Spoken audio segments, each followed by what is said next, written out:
तर big boss मराठीच्या घरातून खूप मोठी बातमी येते मित्रांनो. गेल्या आठवड्यात इविक्शन नव्हतं झालं, पण या आठवड्यात कोण गेलंय नक्की घरातून बाहेर? तुम्हा सगळ्यांना पडला असेल प्रश्न. नमस्कार मित्रांनो, माझं नाव तुषार आणि 7 स्टार मराठीमध्ये तुम्हा सगळ्यांचं पुन्हा एकदा स्वागत आहे.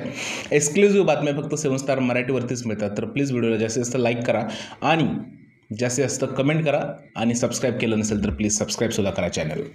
तर यावेळेस घरातून बाहेर जाण्यासाठी 4 लोक नॉमिनेट होती. सूरज, अभिजित सावंत, निखिल आणि योगिता. त्यात योगिता जी आहे ती बोलते तिला शो सोडायचा आहे. वोटिंग ट्रेंडनुसार सगळ्यांना माहीत होतं की निखिलच बाहेर पडणार आहे, कारण सूरज आणि अभिजितचा परफॉर्मन्स चांगला, हे दोघं बाहेर जाणार नाहीत. नक्की बिग बॉसने कोणाला बाहेर काढलं आहे? सोशल मीडियावरती काय बातमी येते? तर मित्रांनो, सोशल मीडियावरती आलेल्या बातमीनुसार यावेळेस घरातून एक नाही तर 2 इव्हिक्शन झालेत. हां, असं सोशल मीडियावर चर्चा आहे. आणि 2 लोक जे बाहेर गेलेत त्यांची नाव आहेत योगिता आणि निखिल. बिग बॉसवाल्यांनी हे कारण दिलेलं आहे की गेल्या आठवड्यात इव्हिक्शन नव्हतं झालं, त्यामुळे या आठवड्यात 2 इव्हिक्शन करत आहे, असं सोशल मीडियावरती चर्चा आहे मित्रांनो. आता उद्या आपल्याला समजेलच की नक्की किती लोक घरातून बाहेर गेलेत, पण आता सध्याची चर्चा येते की 2 लोक जे आहेत ते घरातून बाहेर गेलेले आहेत. अजून एक अशी चर्चा रंगली आहे की योगिता जी आहे ती सिक्रेट रूममध्ये गेली आहे आणि निखिलच फक्त घराच्या बाहेर गेला आहे.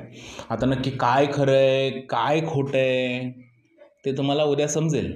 पण बातमी ही येते सोशल मीडियावरून येते की एक नाही 2 लोक घरातून बाहेर गेलेत, योगिता आणि निखिल. तुमचं काय म्हणणं या सोशल मीडियावर चालणाऱ्या बातमीबद्दल प्लीज मला कमेंटमध्ये सांगा.